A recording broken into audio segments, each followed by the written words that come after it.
Shalom warga kerajaan, welcome Kingdom Insight, His gift for you. Hari ini spesial banget, kita kedatangan dengan seorang hamba Tuhan yang luar biasa, bintangnya Allah, bahkan surga gemetar ketika mendengar namanya, karena beliau adalah penggerak generasi yang luar biasa. Cocok sekali karena hari ini kita akan bahas tentang generasi. Saya perkenalkan dulu, Pastor Cornelius Sabat yang hari ini bersama dengan kita. Saya sapa dulu ya, shalom bro. Hai, Shalom. shalom. Shalom dengan hai ya, ini puji Tuhan. Gimana kabar nih? Wah, luar biasa dong. Saya ketemu terakhir ndak segini ya, badannya maksud saya. Jadi saya agak minder karena saya terlalu besar ketika berada di sebelahnya. Gimana ini kok bisa turun sekian banyak kilo ini? Konsisten dalam olahraga dan jaga pola makan. Oke, ini supaya bisa melayani generasi lebih lama. Semua orang generasi itu semuanya tentang generasi ya. Oke. Saya mau perkenalkan dulu, beliau adalah Gembala GBI Rock Magelang. Dan yang kedua, beliau juga adalah founder Rumah Generasi yang ada di Magelang. Jadi cocok sekali kita akan bicara tentang generasi, itu benar-benar menjadi hatinya ya Pak Cornelius Sabat untuk melayani generasi, dan dia sebagai youth pastor dari GBI Rock Jawa Tengah dan Daerah Istimewa Yogyakarta. Lalu juga dosen STT International Harvest di Semarang, termasuk juga STT Kingdom yang ada di Jakarta, dan sudah menulis 25, Anda nggak salah dengar, 25 buku yang sudah ditulis, salah satunya yang terbaru, saya dapat satu ini, puji Tuhan dapat berkat, Extraordinary Stories. Wah, sedikit cerita bro, buku apa yang spesial dari buku ini? Buku ini tentang kisah kehidupan yang kisah nyata ya, lebih banyak kisah nyata. Saya ambil dan bagaimana menerapkan untuk prinsip-prinsip bagi generasi. Ada ayatnya, ada prinsip-prinsip yang harus dijalani generasi dalam menjalani kehidupan. Wow. Itu aja. So, teman-teman boleh punya buku ini segera untuk memang bangun generasi, bangun setiap kita juga ya, untuk kita semakin luar biasa. Karena ini kisah-kisah luar biasa yang akan mengubah hidupmu. Oke, thank you. Ini sedikit profil dan hal yang sedang dikerjakan hari-hari ini oleh Pastor Cornelius Sabat, dan kita akan segera masuk ke pembicaraan kita hari ini tentang generasi. Sedikit pertanyaan, Pastor Cornelius Sabat, aduh saya susah menyebutnya. Pastor Cornelius Sabat, bagaimana? Kenapa kok generasi yang menjadi pergerakan dari Pak Cornelius Sabat nih? Ya, saya tergelitik dengan kitab Pengkhotbah pasal 1 ayat 4 yang berkata begini, keturunan yang satu pergi dan keturunan yang lain datang. Artinya gini loh, sebagai orang tua, pemimpin, penggerak, gembala sidang, kita ini nggak selamanya ada di bumi. At least kalau kita tahu bahwa kita ini nggak ada selamanya di bumi, apa yang harus kita lakukan? Ya gerakkan generasi. Orang-orang di bawah kita. Itu yang menjadi beban, bahwa kenapa kita mati sampai membawa tongkat estafet kita, sehingga generasi di bawah kita tidak bisa menjadi suksesor yang baik. Buat kita, kalau kita menjadi pemimpin yang sukses, tapi tidak bisa menghasilkan suksesor yang sukses, berarti kita menjadi pemimpin yang belum sukses sebenarnya. Berarti indikator sukses itu sesungguhnya adalah lahirnya suksesor itu. Iya, lahirnya pemimpin-pemimpin baru, generasi-generasi baru yang hadir dalam kehidupan kita, gitu loh. Ya satu, kita kan nggak akan selamanya tinggal di bumi, titik itu. Betul. Jadi ketika ayat ini mengena, karena angkatan dipakai dalam kata bahasa Inggris generation. Generasi yang satu pergi, generasi yang satu hadir. Nah, artinya apa? Karena kita nggak akan selamanya ada di muka bumi, maka yang menjadi PR buat kita adalah kita harus mempersiapkan, prepare generasi di bawah kita, gitu. Wow. Lalu as a leader ya, tadi menyiapkan generasi, suksesor. Nah, kadang-kadang permasalahan generasi ini mau nggak mau perbedaan karakteristik ya, dari satu generasi ke generasi yang lain, karakteristiknya beda. Apalagi lately yang lahir hari-hari ini kan generasi yang sangat dikuasai oleh atau di-drive oleh medsos. Iya. Bagaimana as a leader itu kita menyikapi pergerakan generasi dengan karakteristik yang berbeda? Nah, ketika kita mau mempelajari tentang bagaimana menyikapi pergerakan karakteristik yang berbeda, maka buat saya begini, hidup dengan mereka, intent dan incas itu menjadi PR dan tanggung jawab kita. Kita melayani generasi nggak bisa jarak jauh ini, Pastor. Iya kan? Ketika jarak jauh, maka kita hanya melihat pandangan yang sekilas tentang kehidupan mereka. Kenapa pemimpin berdiri sebagai hakim? Karena hanya melihat generasi dari jarak jauh. kamu itu nggak nurut, Oke. kamu kurang produktif, kamu kurang ini. Karena melihatnya dari jarak jauh. Wow. Tapi ketika melihatnya dari jarak dekat, maka begini, saya melihatnya gini. Kenapa sampai Rasul Paulus itu mempercayakan Timotius? Itu pertanyaan penting loh. At least Timotius itu punya kelemahan. Satu, dia itu anak yang lahir dari keturunan bapaknya Yunani, ibunya Yahudi. Ini kawin campur. Bagi orang Yahudi dia pasti ditolak dong. Ya. Makanya Paulus harus menyunatkan dia dulu. Betul. Nah, yang kedua, dia orang muda. Menurut sebuah tafsiran, usianya waktu itu kira-kira 30 sampai 35 tahun. Waktu itu penatua orang Yahudi kurang lebih 50 sampai 55 tahun. Jadi jaraknya jauh sekali. Itu penatua yang sudah tua tadi ya. Tapi bayangin dia dipercaya menggembalakan di kota Efesus, kota yang besar, kota pelabuhan. Itu ciri ya. Kelemahan dalam tanda petik. Satu, kawin campur. Iya. Dua, masih muda. Betul. Pasti kalau masih muda usia, dia juga pasti muda pengalaman dong. Yang ketiga, kata Alkitab gini, tambahkanlah sedikit anggur dengan pencernaanmu. Artinya Timotius itu punya kelemahan fisik loh. Ya kan? Iya. Punya kelemahan fisik. Jadi kalau dia harus menambahkan sedikit anggur supaya pencernaannya sehat. Ketiga, ada ayat yang berkata, usahakanlah kalau dia datang jangan sampai malu. Oke. Loh, pemimpin kok malu? Lah kalau kita berpikir karakteristik pemimpin kayak gini, bisa nggak kira-kira hari ini kita sebagai orang tua, kita sebagai leader, bisa nggak lihat dia? Kita pasti kalau dari jauh lihat kelemahannya doang. Kau campuran, pemalu, masih muda, sakit lagi. Apa yang bisa dibanggakan dengan 4 kelemahan ini, Pastor? Ayo. Itu cukup cukup mengkhawatirkan dalam tanda Oh kutip. iya. As a leader dia punya kelemahan-kelemahan itu kan cukup mengkhawatirkan. Bayangin pemimpin pemalu, yuk kunjungan yuk. Oh kagak bisa, gitu. Malu. maaf, gitu. Kita Iya, ngomong iya, mujizat, tapi dia sendiri punya sakit dalam pencernaan. Oke, ya. Alright? Ya. Tapi ini yang saya suka dari Rasul Paulus. Dia melihat kelebihannya daripada kekurangannya. Nah itu poinnya. Catat melihat kelebihan. Pemimpin itu harus daripada melihat kekurangannya.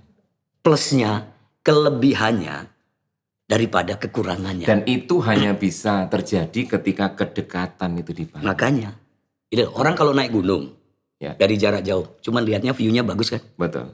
Coba masuk ke gunungnya, ada durinya, Ya, betul nggak? Iya. Ada semua yang kita nggak suka itu ada di situ. Oke. Tapi kalau kita pencinta orang yang suka mendaki gunung, itu nggak peduli kok. Iya. Mau ada binatang buas, mau ada duri, kita masuk aja. Justru itu jadi hal yang menarik untuk Dan dia. itu seninya melayani. Wow. Melayani jarak dekat.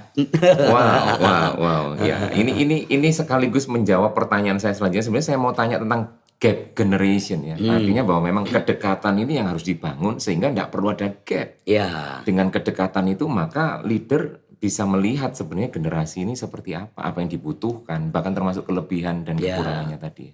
makanya semakin orang dekat, gini loh, kenapa terjadi gap generation, Pastor? Simple. Ya. Karena kita sebagai pemimpin nggak tahu bahasa mereka, Iya. bahasa generasi, ya Ya, kan? ya. Kenapa kita nggak tahu bahasa generasi? Nggak kumpul sama generasi. Iya. Gimana mau kumpul? Sukanya kasih direction. Ah. Oh musik ini gitu ya. Pemimpin Oke. generasi itu bukan menuntut tapi menuntun. Wow. Beda satu huruf sih. Ya. Tapi artinya beda. Menuntun. Yaitu tadi direct. Jadi dia berdiri di depan. Makanya Rasul Paulus ngomong nih, follow me, ikutlah aku. Dia menuntut, bukan menuntun kan. Bukan Menuntun. nuntut kan, tapi menuntun. Menuntun. Ini PR-nya. Ketika kita ini terjadi gap generasi, karena kita nggak tahu bahasa generasi. Bahasa generasi itu apa, Pastor? Simple. Bahasa generasi itu satu komunitas sekarang. Oke. Bener gak? Community. Ya. Komunitas dong. Ada komunitas yang suka sepeda. Ya. Ada komunitas suka futsal. Betul. Kadang-kadang kita sebagai leader, sebagai bapak, sebagai pemimpin nggak suka. Misalnya komunitas itu. Tapi karena kita mau jangkau, yang kita nggak suka itu harus dilawan. Mau nggak mau. Mau nggak mau. Contoh, nggak bisa futsal. Mungkin kita nggak ikut main, tapi ikut nongkrong sama mereka. Nah. Generasi sekarang komunitasnya apa? Nongkrong, ngopi. Betul. Itu Ya kan? dia. Betul. Ngopi berjam-jam hanya cuman butuh 10.000 tapi cari wifi gratis berjam-jam. Nah tapi itu Iya, Itu iya. realitanya, kenyataan yang terjadi.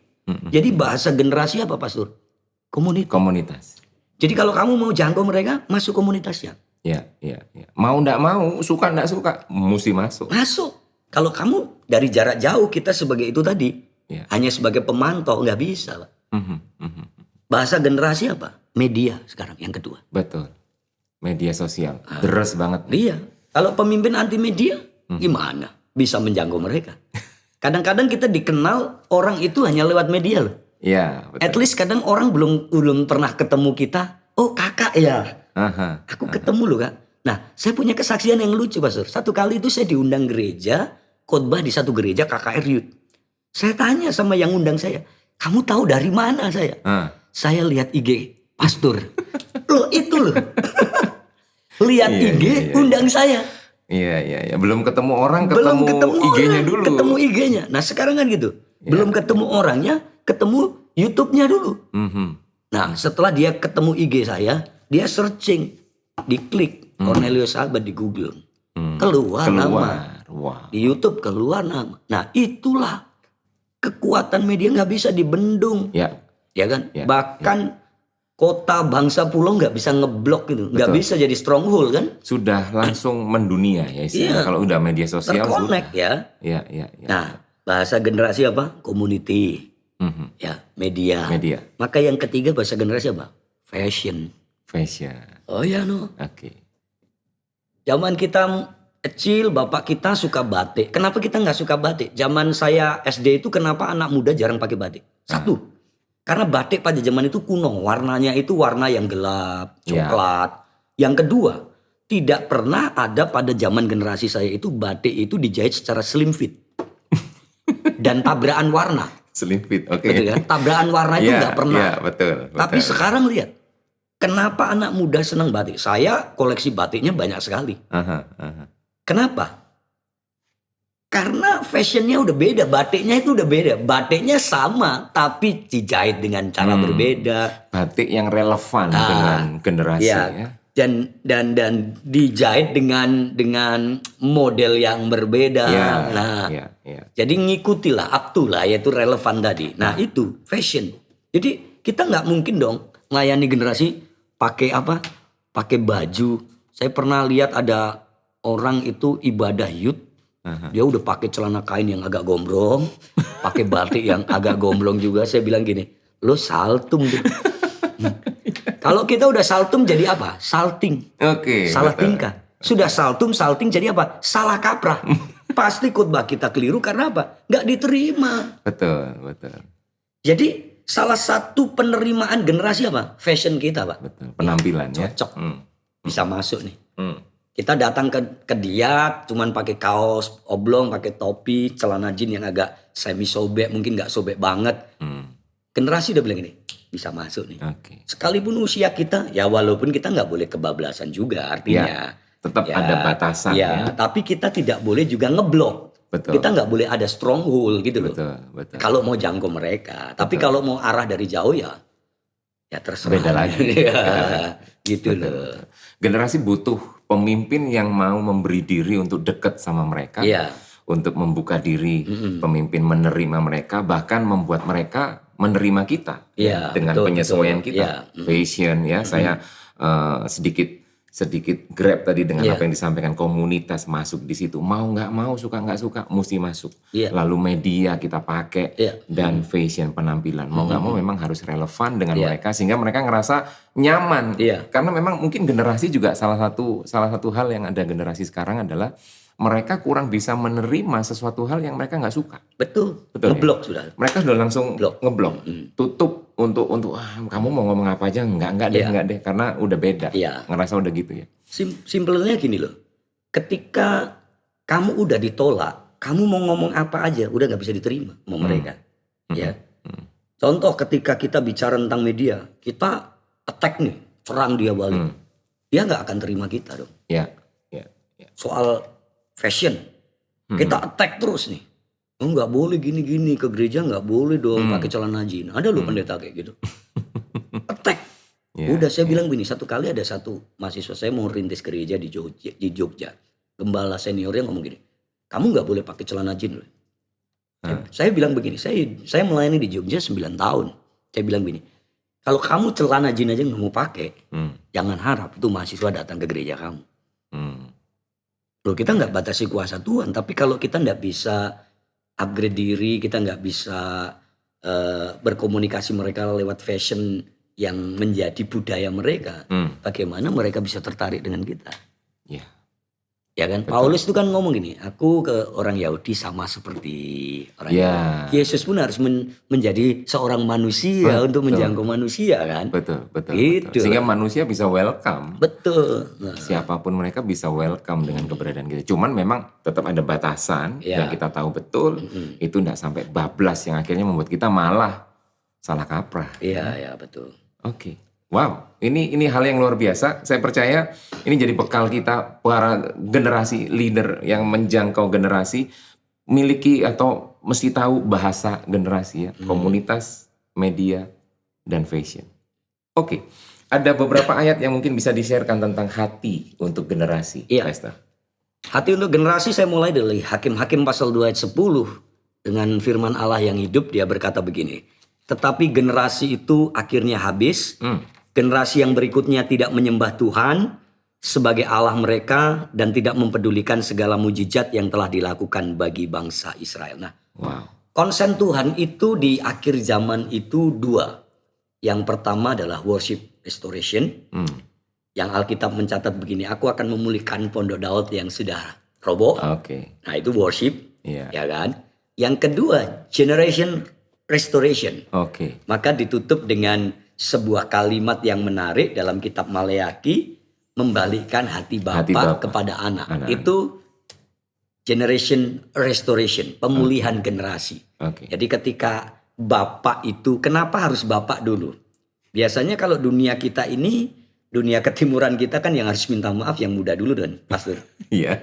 Betul nggak? Yang harus minta maaf sorry itu siapa? Anak. Tapi Alkitab ngajarin siapa yang harus minta maaf? Bapak dulu mesti balik. Nah, kenapa harus Bapak? Ini udah kontra budaya sebenarnya. Iya, kita mau percaya ketimuran atau kita mau percaya biblical Alkitab? Buat saya harus Alkitab dong. Yes. Lihat kalau orang tua itu mampu dan mau minta maaf. Sebenarnya bukan nggak mampu tapi nggak mau aja. Mau minta maaf. Itu anak pulihnya lebih cepat loh. Daripada anak yang dipaksa minta maaf. Betul. Loh, kalau anak nggak salah disuruh minta maaf gimana caranya? Ceritanya. Ya kan?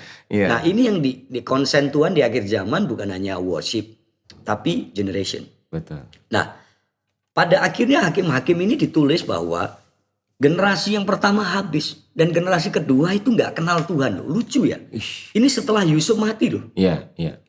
Artinya apa? Ada gap. Loh, kok bisa? Nggak kenal. Artinya nggak diajar dong. Betul. Ya kan? Ngapain aja selama ini sampai nggak kenal. Artinya nggak diajar dong. Nah, ini kesalahan kita sebagai pemimpin. Ya kan? Kalau pemimpin kita nggak pernah ngajar tentang Tuhan, pemimpin kita nggak pernah ngajar tentang pemimpin atau pendahulu kita, adalah kesalahan yang besar. Makanya kita nggak respect orang-orang yang lebih senior. Kenapa? Karena nggak tahu sebenarnya. Nggak tahu how to respect. Iya. Nggak kenal mereka. Nggak tahu ini sopo gitu loh. Ya deh. Misalnya saya nggak pernah cerita tentang senior kita Pak Pendeta Timotius Arifin ke anak saya. Ketika dia ketemu dia nggak akan ngerti sopo ini. Betul. Tapi kalau saya dari sekarang didik dia untuk ngajarin ini opa, ini bapak kita. Betul. Maka waktu ketemu dia akan bisa panggil dengan kata opa. Nah, itu yang terjadi. Makanya untuk kita memulai melayani dengan yang disebut hati generasi, kita harus tahu dulu bahwa di dunia itu bahkan dalam Alkitab ada dua ekstrim generasi itu. Yang pertama itu generasi benar, salah, udah bisa bedain kan. Kudus, kudis ya kan. Kenal Tuhan, gak kenal Tuhan. Generasi yang nyembah Allah atau Baal. Nah, tujuannya apa sih pastor kita ini punya hati untuk generasi? Sebenarnya tujuannya itu generasi diselamatkan, takut Tuhan, melayani mereka, dan pada akhirnya kita bisa jadi teladan. Generasi itu bisa jadi teladan. Kata Kata teladan itu dalam bahasa Yunani kan bagus ya. Namanya tupos. Tupos. Tupos itu artinya display.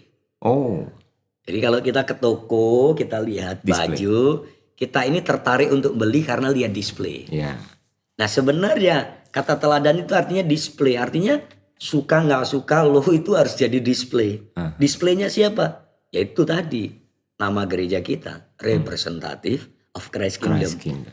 Berat kan? Ya. Mewakili Tuhan itu berat gak Iya, kira-kira? iya, iya. Tapi mau nggak mau, suka nggak suka, ya kan?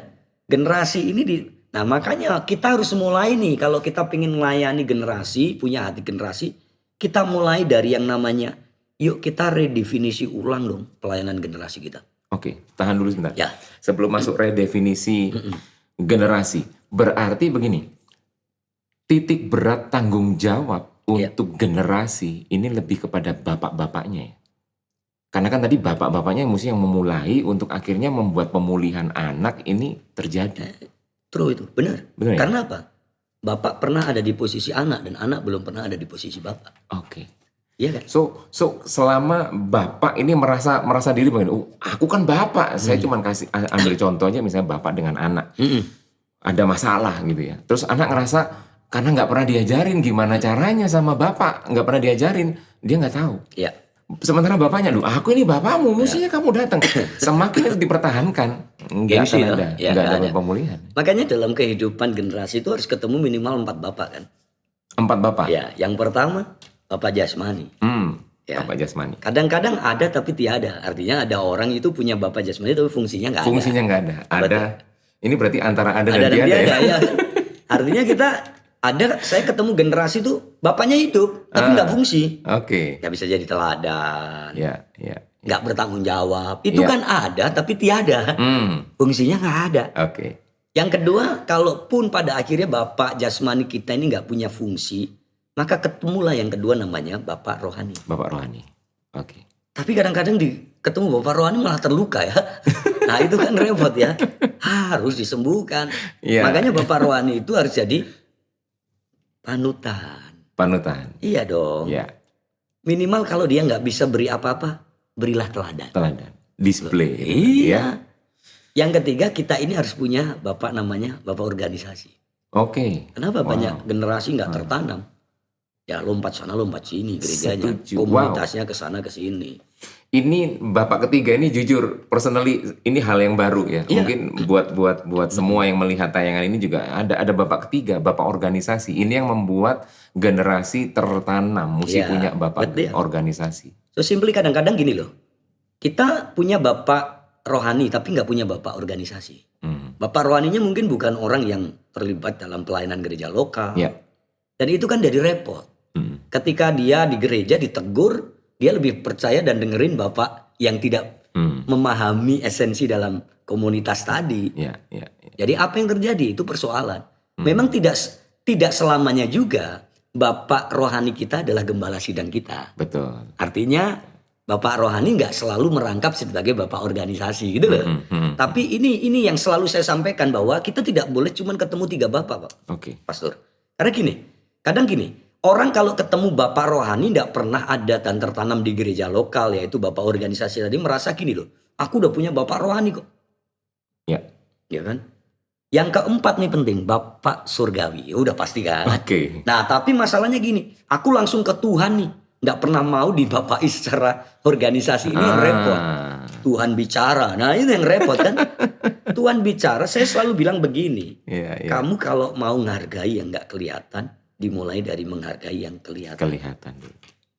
Ya kan? Kamu mau percaya, respect kepada Bapak Surgawi, bagaimana dengan Bapak yang kelihatan? Ya. Yaitu jasmani, mungkin organisasi dan juga Bapak secara rohani. Ya. Betul ya? Simpel kan? Betul. Ah itu. Jadi penempatan Bapak Surgawi di nomor 4 ini bukan berarti itu yang paling nggak penting, enggak. Tapi justru memang Yang kelihatan dulu. Kelihatan dulu. Ya, mulai dari yang kelihatan dulu. Ya. Dan itu membuktikan bagaimana hubunganmu dengan Bapak Surgawi. Makanya Paulus pernah ngomong gini di dalam kitab 1 Tesalonika dia begini, menjadilah penurut kami dan penurut Allah. Dimulai dari penurut siapa? Kami. Yang kelihatan dulu. Nah, Oke. Wow. jadi kita jangan ngomong gini, aku nurut Tuhan kok. tapi tidak pernah nurut pemimpin. Nah, itu. Aku nurut Tuhan kok, tapi sama pemimpin perusahaan kita lawan terus. Gimana? Iya kan? Justru itu jadi sumber masalah ya. Sumber masalah. Orang yang seperti itu jadi masalah besar dalam sebuah pertumbuhan ya. Iya. Oke, lanjut kita masuk ke redefinisi tadi ya. Nah. Saya sempat potong tadi. Nah, Oke. redefinisi gini loh. Kita nih melayani generasi itu mementingkan popularitas atau kualitas. Wow, oke. Wah, kadang-kadang orang cuma nimbrung nih. Wah, lagi heboh tentang generasi, kita ngikut-ngikut. Aha. Kita cuma populer aja. Tapi sebenarnya panggilan kita dalam melayani generasi, yuk kita redefinisi ulang. Kita ngikut-ngikut tren atau kita memang sedang bangun quality. Ini penting. Ya. Ini penting. Iya. Karena jangan sampai gini. Yang saya percaya gini, orang yang tadi sempat cerita ya, bagaimana orang ngundang Iya. Lester itu melalui IG-nya dulu. Iya. Ya kan, orang bisa lihat IG-nya, wah IG-nya keren. Iya. Ternyata waktu ketemu, ya gitu kan, gitu kan. Kena Kena prank. ya. Makanya saya setelah nanya itu, saya confirm. Kamu nanya siapa? Oh, dia nanya sahabat saya, seorang pastor. Dia bilangnya, iya boleh. Oke. Ya, jadi Iya. jadi kadang-kadang gini loh. Banyak sekarang generasi muda ini dengerin ya, ini generasi ini penting loh.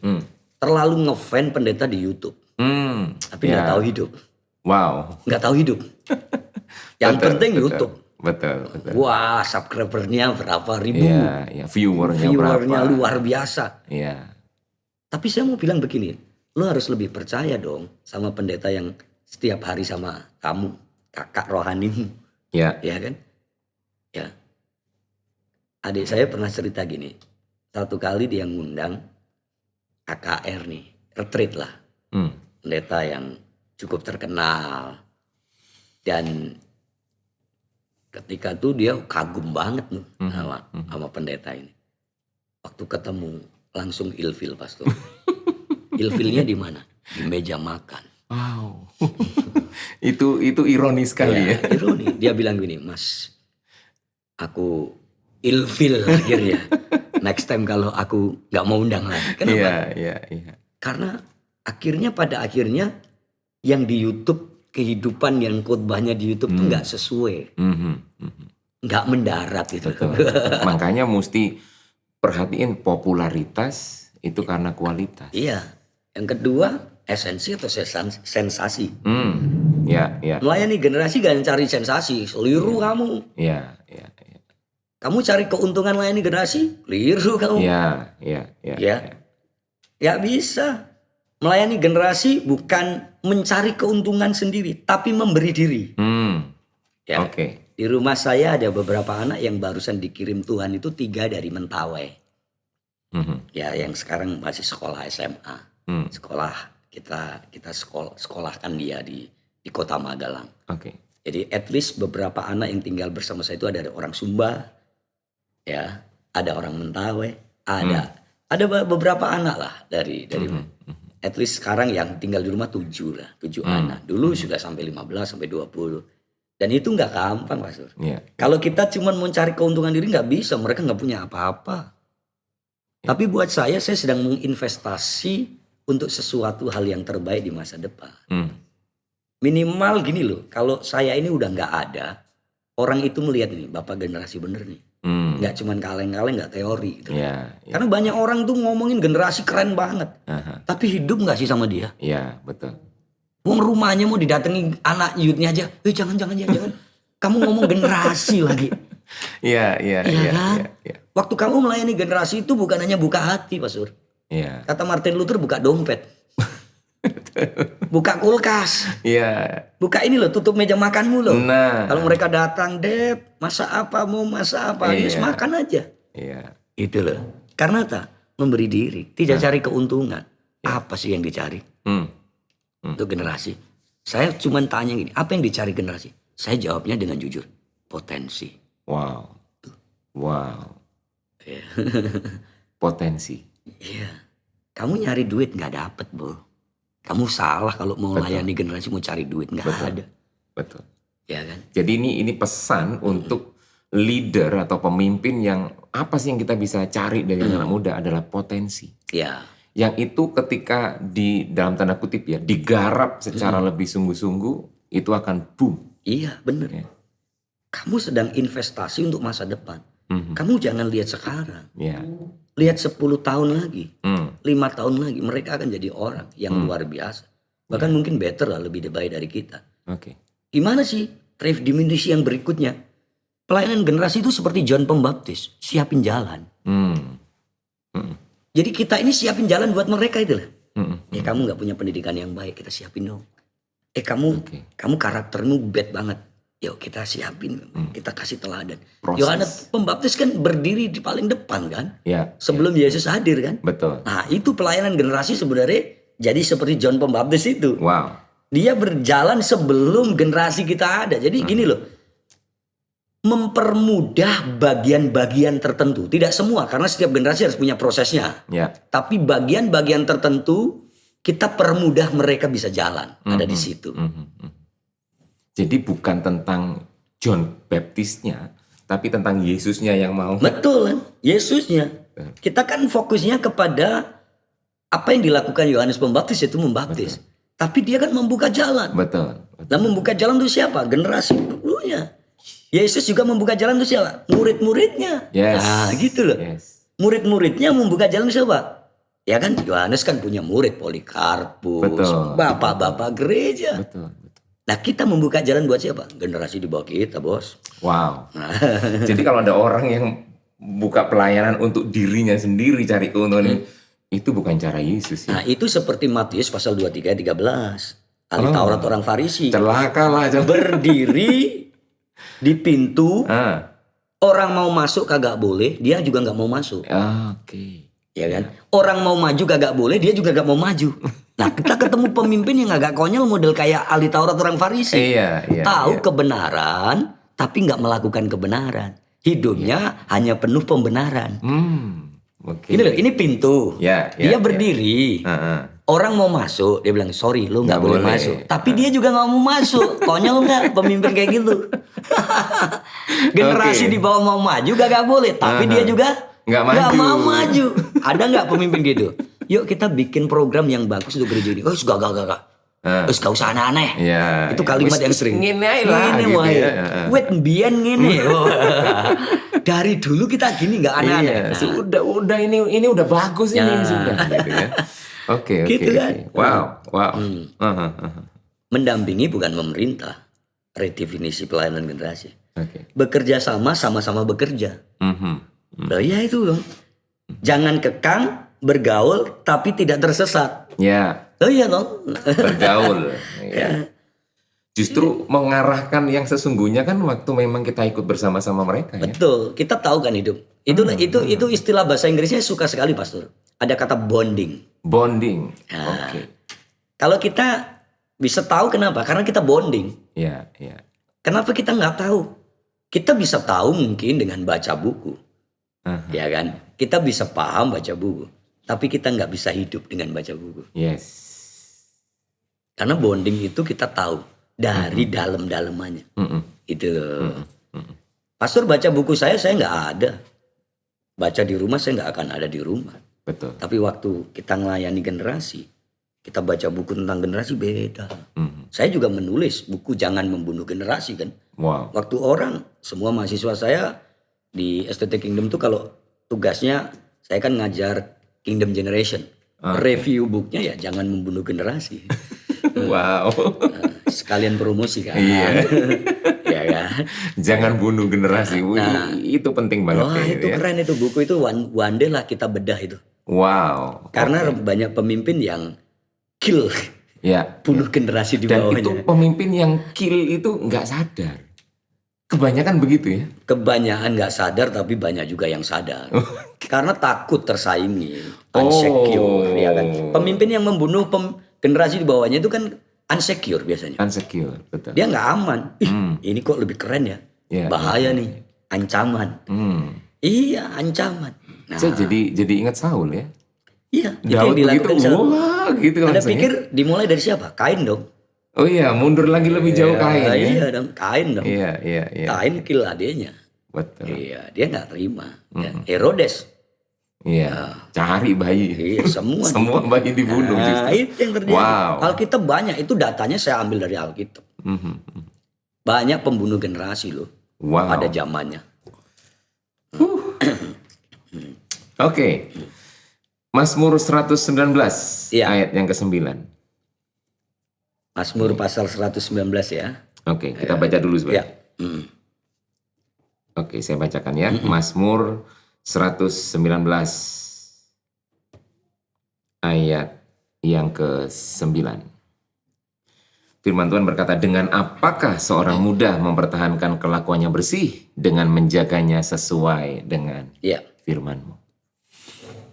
Oke. Ini redefinisi pelayanan generasi. Generasi, ya.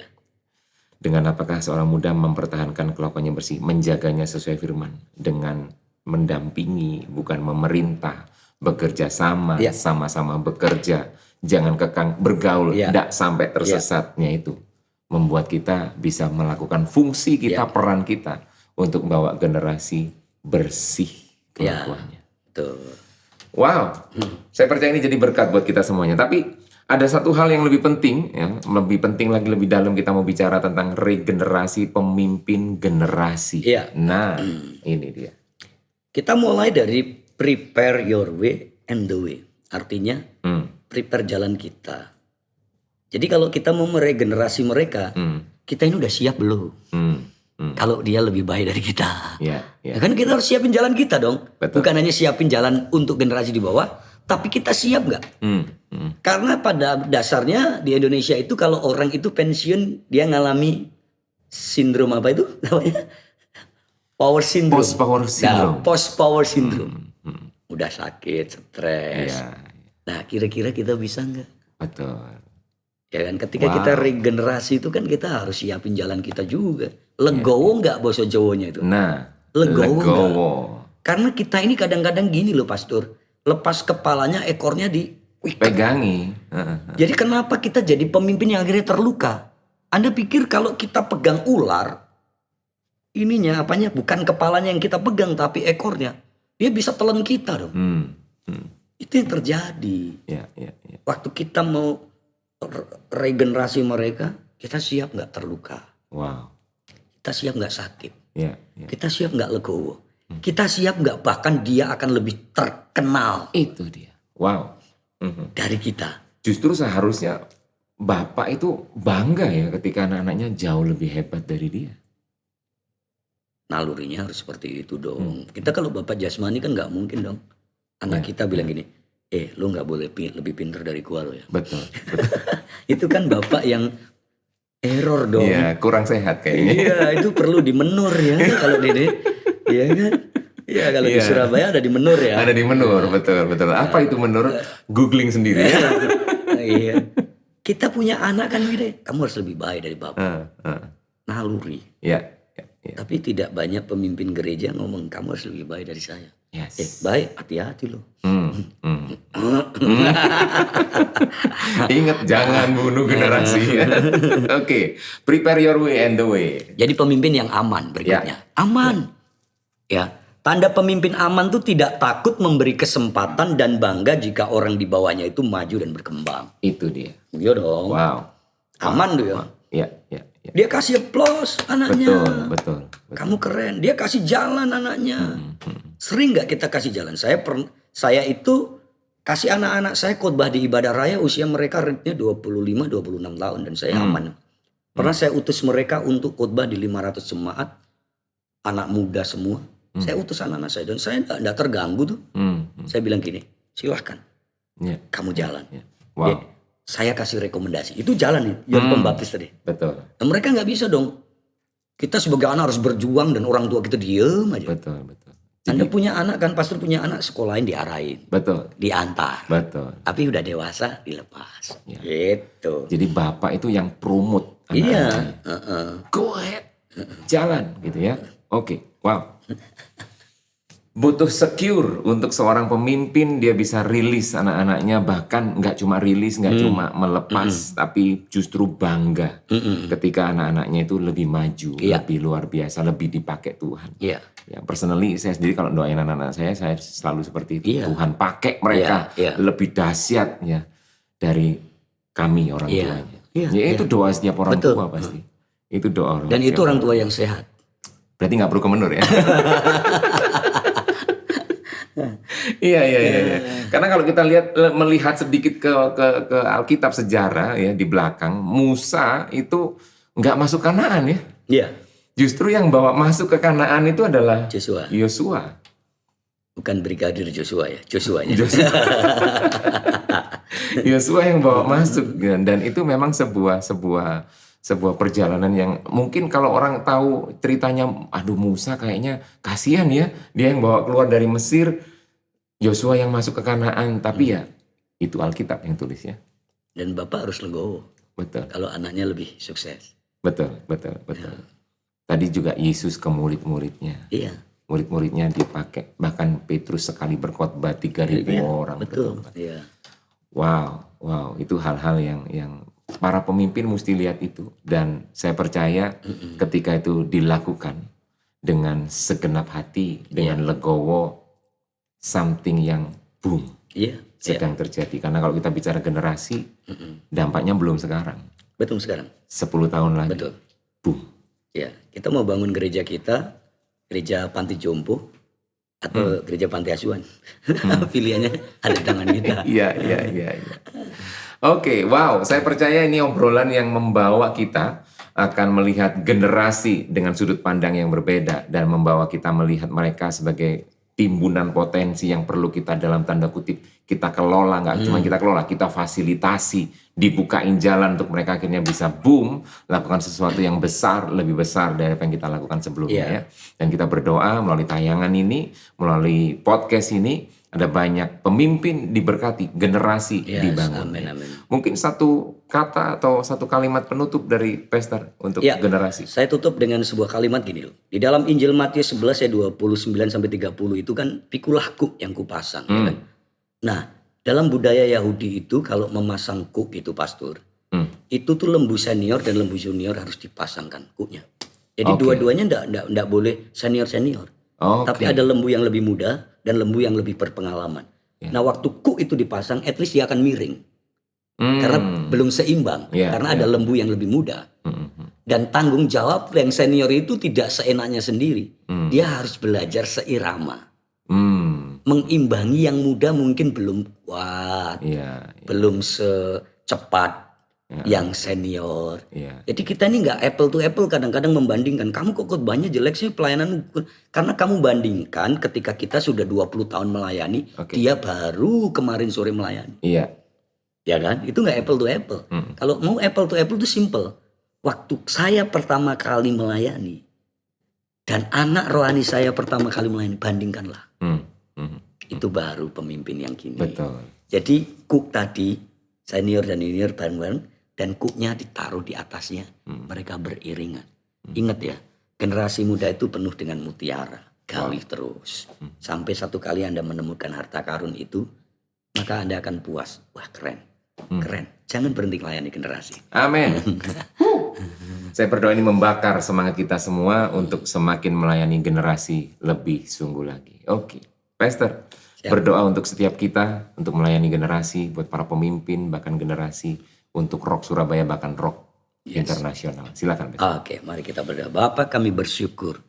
Dimanapun kami, siapapun kami yang menggerak generasi sebagai penggerak, sebagai pemimpin generasi, baik youth pastor, leader, komsel, apapun bentuknya, bahkan gembala senior yang selalu mengasihi generasi. Pakai kami Tuhan, lengkapi kami. Bahkan doa hamba-Mu Tuhan, jadikan kami display buat mereka Tuhan.